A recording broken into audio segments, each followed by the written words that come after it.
Assalamualaikum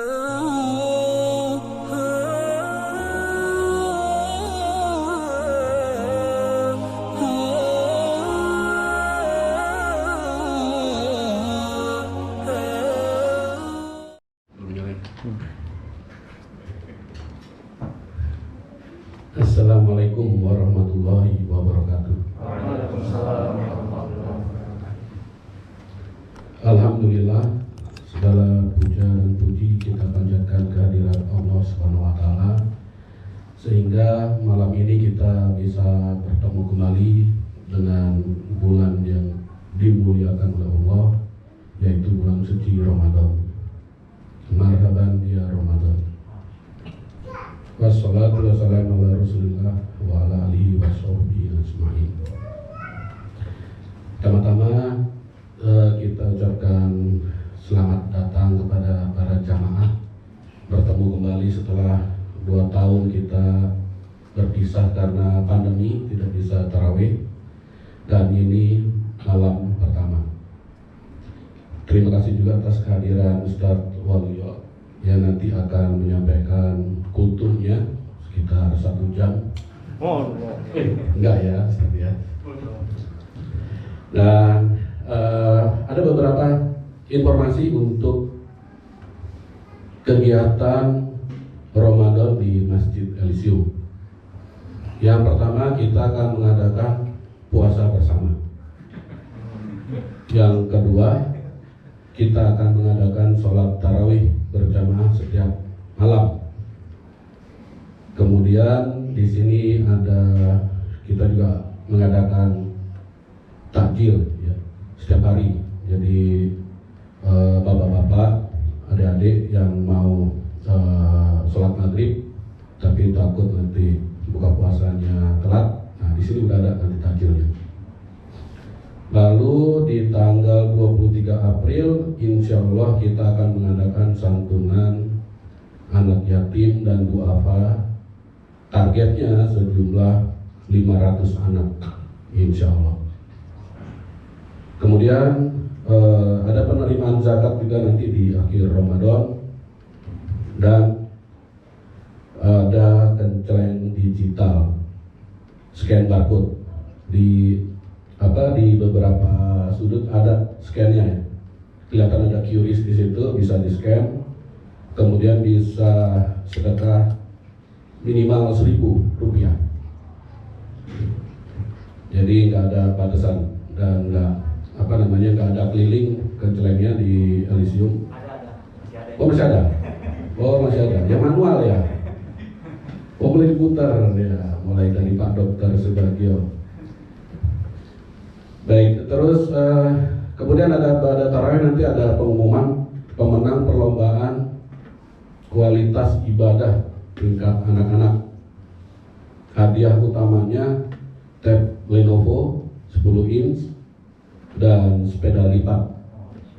Mereknya apa? Lupa saya. Ya, mudah-mudahan bermanfaat ya.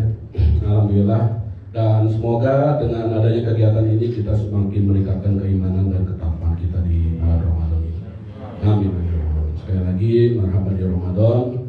Waktu dan tempat kita persilakan untuk Ustaz Waluyo. Assalamualaikum warahmatullahi wabarakatuh. Waalaikumsalam warahmatullahi wabarakatuh.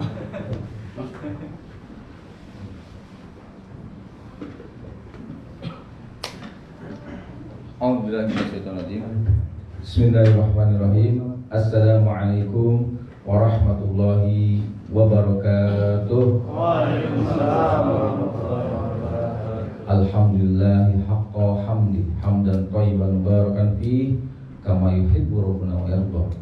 Nahmaduhu wa nasta'inu wa nastaghfiruh. Foto dulu. Iya. Harus gitu ya. Nasta'inu wa nastaghfiruh wa natubu ilaihi. Asyhadu an la ilaha illallah wahdahu la syarika lahu wa asyhadu anna Muhammadan abduhu wa rasuluhu la nabiyya wa la rasula ba'da. Allahumma fasholli wa sallim ala sayyidina wa nabiyyina Muhammadin sallallahu alaihi wasallam wa ala alihi wa ashabihi wa man tabi'ahum bi ihsanin ila yaumil wa ba'du. Usikum wa nafsi bi taqwallah faqad fazal muttaqun. Kama qala ta'ala fil kitabil karim wa huwa asdaqul qailin. A'udzu billahi minasyaitonir rajim. Bismillahirrahmanirrahim. Ya ayyuhalladzina amanu taqullaha haqqa tuqatih wa la tamutunna illa wa antum muslimun.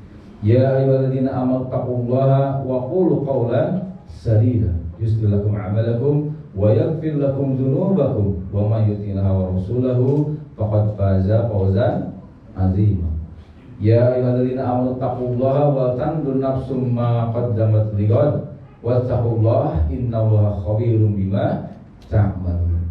Ya ayyuhan nasu taqu rabbakum alladzi khalaqakum min nafsin wahidah wa khalaqa minha zawjaha wa bassa minhuma rijalan katsiran wa nisaa wattaqullaha alladzi tasaaluna bihi wal arham innallaha kana 'alaikum raqiba. Wa qala Rasulullah sallallahu alaihi wasallam wa huwa shadiqul wa'dul amin aw kama qala Rasul ittaqillaha haitsu ma kunta wa bi sayyi'atil hasanati wa khaliqin nas bi khuluqin hasan. Wa qala aidan asyamu junnah. Sadaqallahu alazim wa sadaqal rasulul karim wa nahnu ala dzalika minasyahidin wa syakirin amma ba'd. Alhamdulillah, bersyukur kepada Allah Subhanahu wa taala kita bertemu kembali, bermuajahah, bertemu muka. Biasanya mukanya kehalang tembok minimal tembok komputer ya. Biasa pakai Zoom meeting kita. Ya, kalau nggak pakai Vikolan ya. Sekarang kita bermuajahah kembali. Masya Allah, kan malam biasalamnya pun. Puji kepada Allah Subhanahu wa taala yang telah melimpahkan pada kita karunia nikmat yang sungguh banyak luar biasa. Nikmat iman, nikmat Islam, nikmat kesehatan, nikmat kesempatan, nikmat persaudaraan. Yang itu kalau kita hitung-hitung nikmat yang lainnya, tadi nikmat yang utama saja, kita tidak akan pernah bisa menghitung-hitungnya. Fa'in ta'udu nikmatallah la tuhsuha. Alhamdulillah, doakan saudara-saudara kita yang sekarang. Tahun lalu kita masih bersama-sama di sini, musola ini di masjid, atau tahun sebelumnya ya, sebelum pandemi. Dan kita lihat coba kiri kanan, ada sebelah yang dulu pernah dengan kita di sebelah kita sekarang sudah tidak ada lagi. Baik tidak ada di masjid ini, bahkan tidak ada di dalam dunia ini. Insyaallah. Kita doakan mereka yang sudah mendahului kita, saudara-saudara kita yang mukmin, yang muslim. Semoga Allah Subhanahu wa taala ampuni dosa-dosa mereka, Allah berikan maaf kepada mereka, Allah berikan tempat yang layak di sisinya. Allahumma ighfir lahum warhamhum wa'afihim wa'fu anhum, Allahumma la tahrim ajrahum wa la taftina ba'dahum. Dan bagi teman-teman kita, saudara-saudara kita yang sakit di rumah maupun di rumah sakit, kita doakan semoga mereka diberikan kesembuhan Allah Subhanahu wa taala dan diberikan juga kesabaran serta keikhlasan dalam menjalani ujian yang diberikan Allah Subhanahu wa taala. Yang terkena bencana dimanapun mereka berada, semoga Allah segera angkat penderitaan mereka, ganti dengan kebahagiaan di dunia dan akhirat. Allahumma anta rabban nas anbil basa anta syafi ya sifan ila syifa'u isfi anhum sifan la yudrisaqah. Salawat dan salam semoga tercurah limpah ruah pada Rasulullah Muhammad sallallahu alaihi wasallam, pada keluarganya, sahabatnya, serta seluruh umatnya istiqomah di jalannya. Mudah-mudahan termasuk kita bagian dari umat yang nanti mendapatkan syafaatul uzma biidznillah. Allah masukkan kita ke dalam jannahnya tanpa hisab. Amin ya rabbal alamin yang dikasihi ya arhamar rahimin. Kalau hari pertama ini menjadikan hari yang terakhir bagi kita semua, apa yang akan kita lakukan? Maksudnya hari pertama Ramadan kesempatan kali ini menjadi hari terakhir kita di dunia ini. Apa yang Bapak Ibu semua lakukan? Tentu kita akan maksimal dalam beribadah, betul tidak? Kita akan mencari perbekalan yang akan membawa kita dalam keselamatan kelak setelah kita meninggalkan dunia ini. Namun apa yang terjadi? Kadang-kadang kita paham bahwa kematian itu adalah bukan kewenangan kita, bukan kehendak kita, gitu kan? Bahkan kita ini seringnya lalai dengan kematian. Nah, Ramadan mengingatkan kembali bahwa kita akan datang menjumpai Allah Subhanahu wa taala seharusnya dalam kondisi hari pertama di bulan Ramadan seperti ini, sehingga kita berhadap Allah Subhanahu wa taala dalam keadaan insyaallah husnul khotimah. Insyaallah amin ya rabbal alamin. Dari situ maka kita sama-sama berdoa kepada Allah semoga kita istiqomah istiqomah bukan bagi bapak-bapak nih ya, istri 3 dibeli toko dan rumah. Oh. Masya Allah. Bukan itu maksudnya. Istiqomah adalah konsisten dan kontinu. Ada ibu-ibu ya? Mohon maaf ibu. Ini istilah di sana di Pantura. Jadi kita istiqomah sehingga ketika maut datang kepada kita, kita dalam kondisi husnul khotimah. Namun Bapak Ibu yang berbahagia, selain kita berdoa dan berusaha, kita dihadapi oleh kondisi-kondisi yang Masya Allah gitu ya pada kesempatan ini. Selain pandemi, kemudian juga ada kemarin perbedaan ya, perbedaan penetapan 1 Ramadan ya, Masya Allah. Walaupun ini bukan yang pertama sebenarnya, tapi ya sempat jadi heboh juga ya. Bagi kita sebenarnya kalau ahli-ahli masjid yang ada di sini sih tidak ada masalah ya Pak. Ada masalah nggak Pak? Enggak ya? Nggak ada masalah, alhamdulillah. Dalam fikih Rasulullah SAW itu sebenarnya memberikan contoh yang sangat-sangat baik dalam menyikapi masalah perbedaan fikih ya. Kok kalau lari dari mati langsung fikih gitu. Apa-apa ya Bapak Ibu, karena kalau hari pertama ini masih semangat-semangat, saya bawa kemana-mana pasti masih konsentrasinya masih full nih, baterainya masih full. Lain nanti kalau udah hari-hari 27 ke sana, udah dikasih materi yang kemana-mana pasti kemana-mana juga lemahnya.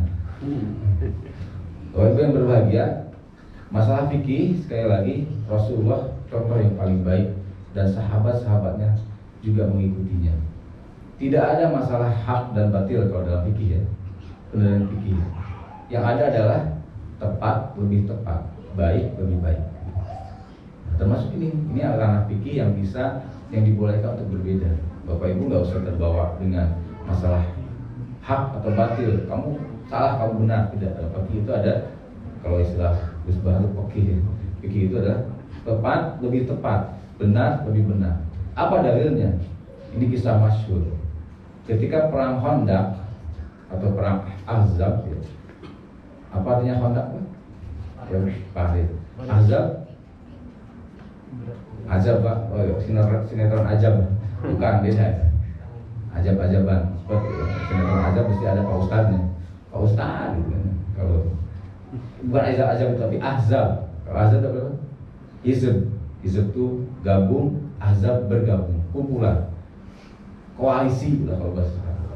Perang Ahzab itu perang koalisi antara kaum musyrikin, kaum munafikin dan kaum Yahudi.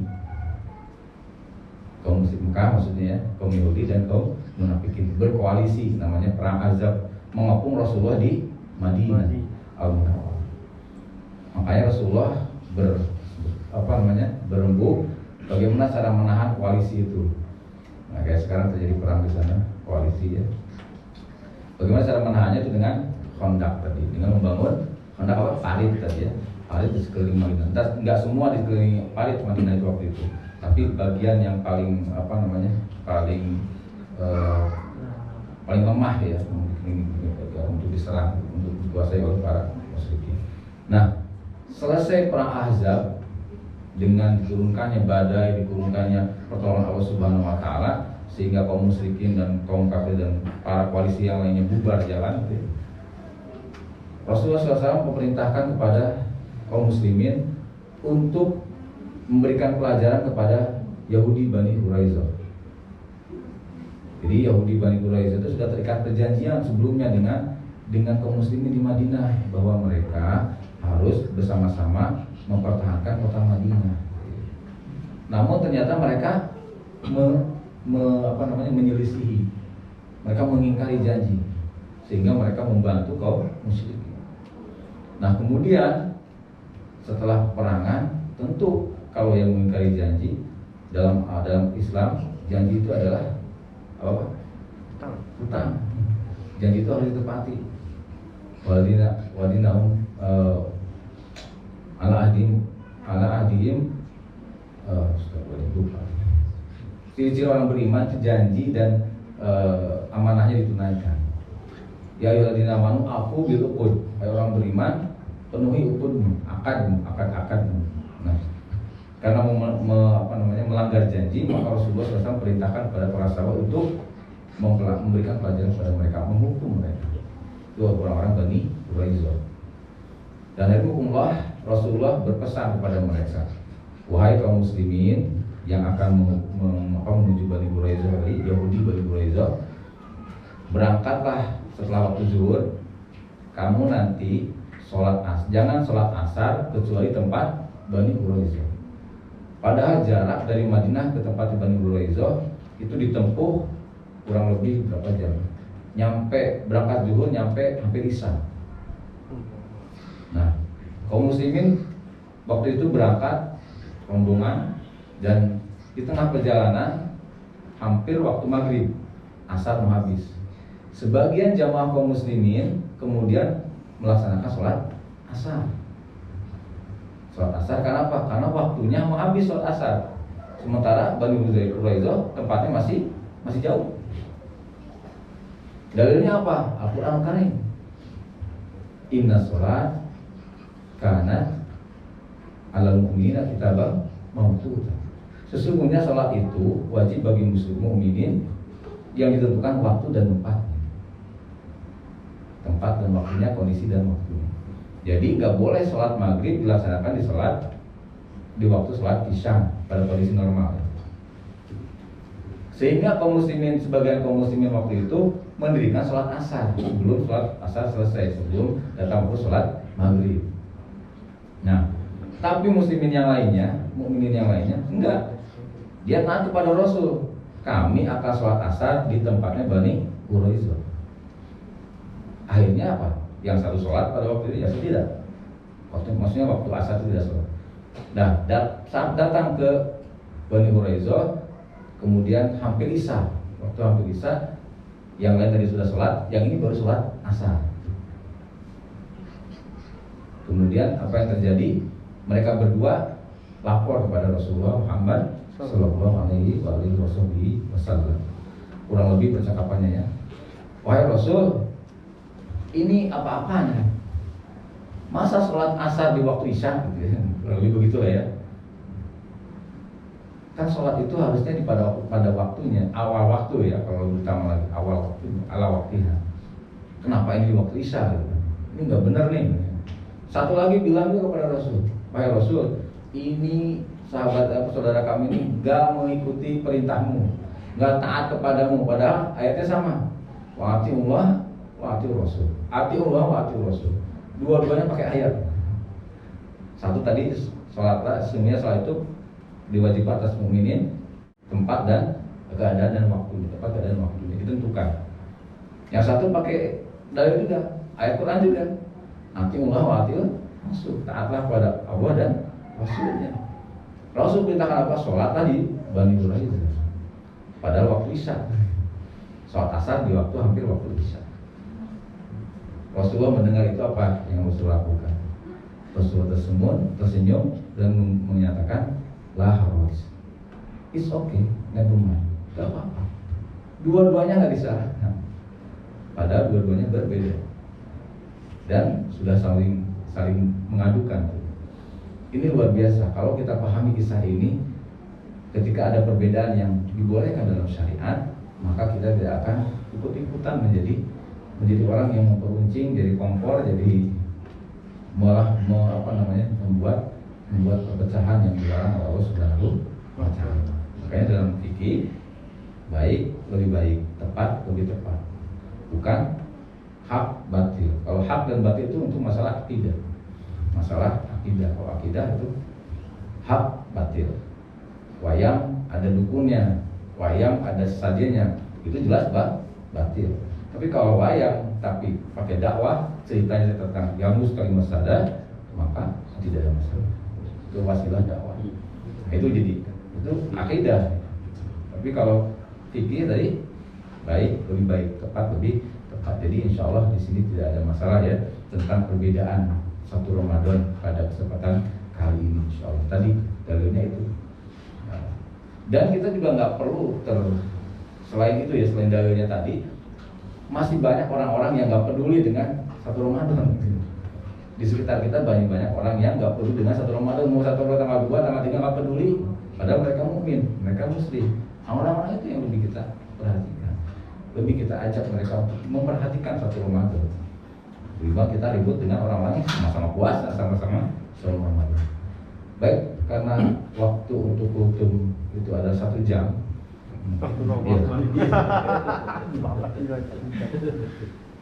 7 menit ya, namanya juga kultum, dia 7 menit. Mungkin kisah ini sebagai oleh-oleh di hari pertama ya, Bapak Ibu. Pertama adalah ingat kematian, bahwa jadikan Ramadan kita itu Ramadan yang seperti yang terakhir. Kalau dalam sholat, jadikan sholat itu sholat muwadi, sholat yang seolah-olah kita akan meninggal setelah sholat itu. Maka kita maksimal dalam beramal. Tapi bukan seperti pepatah ya, ibadahlah kamu seolah-olah kau akan mati besok. Kemudian carilah duniamu seolah-olah kau akan hidup selamanya. Enggak tahu dari mana pepatahnya. Sebenarnya kita harusnya yang maksimal apapun gitu. Enggak ada seolah-olah hidup selamanya. Apa namanya? Ya itu bukan hadis, bukan juga asal sahabat gitu. Itu hanya pepatah saja dan saya sih nggak pas dengan ini. Yang dikatakan Rasul adalah sholatnya seperti sholat yang terakhir, sholat muwadi gitu. Dan itu mudah-mudahan kita bisa renungkan, kita bisa amalkan, bahwa maksimalkan kita di bulan Ramadan ini, karena Ramadan adalah bulan yang paling mulia. Walaupun sebelumnya bulan Ramadan itu tidak dipandang. Sebelum turunnya Al-Quran, bulan yang mulia itu dia ada di Islam ada berapa? Ada 4. Arba'atul Ashhur, 4 bulan itu yang suci di dalam Islam sebelum Ramadan ditetapkan sebagai kewajiban saum dan diturunkan Al-Quran pada waktu itu di malam Lailatul Qadar. Jadi setelah turun Al-Quran di bulan Ramadan, maka bulan Ramadan menjadi bulan paling mulia di antara bulan-bulan yang lain. 4 bulan itu masih bulan mulia, ini paling mulia. Mari kita manfaatkan. Kita kita maksimalkan amalan kita. Bukan untuk menumpuk amalan, tapi melatih kita sehingga kita nanti selesai Ramadan, mushola ini tetap makmur, baik yang rutin maupun yang jamaah tetap maupun jamaah sewaan gitu, jamaah naturalisasi. Nanti ini tetap depan tetap makmur ya, baik naturalisasi juga datang, yang pemain tetapnya juga datang, insya Allah. Bapak yang berbahagia, selain itu yang ketiga dari kematian, kemudian jangan terbawa dengan bingung, jangan terkecoh dengan perbedaan-perbedaan yang sebenarnya dibolehkan, sampai menimbulkan perpecahan. Karena Rasulullah SAW mencontohkan itu dan para sahabatnya, tidak ada masalah, harus tidak ada masalah. Tapi bukan memudah-mudahkan. Baik, yang ketiga adalah bahwa kita sucikan. Qad aflaha man tazakka. Sungguh beruntung orang-orang yang mensucikan diri. Apa yang harus disucikan? Pertama, hati kita, sucikan niat kita, ikhlas karena Allah Subhanahu wa Ta'ala. Dosa-dosa yang lalu yang masih belum dilakukan tobat, maka sekarang segera tobat. Kalau masih ada waktu nih sebelum Ramadan sebelum menjalani ibadah sholat, atau sekarang nggak apa-apa sebelum kita semua meninggal. Bapak Ibu semua kalau punya dosa-dosa sebelumnya yang masih mengganjal gitu ya, sholat tobat, wudu, kemudian mandi tobat, dan sholat tobat 2 rakaat. Sucikan kita dosa kita kepada Allah Subhanahu wa Ta'ala. Lalu minta maaf kepada teman-teman kita yang lain melalui WA atau melalui telepon dan sebagainya. Karena kita harus juga mensucikan kita dari dosa-dosa dengan orang lain. Yang berikutnya adalah sucikan harta kita. Harta kita yang kita punya ada hak orang lain. Rela nggak rela itu akan keluar. Mendingan kita relakan keluar dalam bentuk zakat, infak, sedekah. Karena kalau kita dipegang terus tuh harta, nggak diapa-apain, pasti akan keluar dengan sendirinya. Yakinlah itu. Anak sakit, istri sakit, kita yang sakit, kecelakaan dan sebagainya. Jadi harta itu harus segera dikeluarkan karena bukan punya kita, punya ada hak orang lain yang harus kita keluarkan. Itu saja mungkin yang saya sampaikan. Mudah-mudahan bermanfaat. 3 hal ya. Pertama adalah ingat kematian datang tidak pernah kita tahu kapan waktunya. Mari kita maksimalkan Ramadan kita ini, hari pertama sampai dengan hari akhir, kita maksimalkan sesuai dengan yang kita punya, optimalkan, sehingga Allah jadikan kita orang bertakwa. Kedua, bahwa kita tidak bermasalah dalam masalah perbedaan ya. Dalam ada perbedaan, kita semakin dewasa, semakin paham, tentu dengan ilmu, dengan apa yang Rasulullah dan para sahabatnya lakukan. Yang ketiga, sucikan apa yang harus disucikan, diri kita terhadap Allah Subhanahu wa taala, dosa kepada Allah Subhanahu wa taala, dosa-dosa pada manusia, juga harta kita yang kita punya. Mudah-mudahan dengan itu kita mendapatkan predikat la'allakum tattaqun, la'allahum yattaqun. Jadi kita semua orang-orang yang bertakwa dalam setiap keadaan dia sehari-hari, kebiasaan dan yang akan datang. Present continuous tense. Jadi takwa bukan hanya ketika Ramadan, takwa bukan hanya di bulan bulan puasa saja, takwa itu ada sepanjang hidup kita. Insyaallah. Alhamdulillah. Wala takunanna minal mumtarin wallahu muwaffiq ila aqwamit thoriq. Hadana wa iyyakum ila siratal mustaqim. Subhanaka wa bihamdika asyhadu an la ilaha illa anta astaghfiruka wa atubu ilaik. Wal afu minkum ila taufiq wa hidayah. Wa ridwa inayah. Assalamualaikum warahmatullahi wabarakatuh. Waalaikumsalam warahmatullahi wabarakatuh.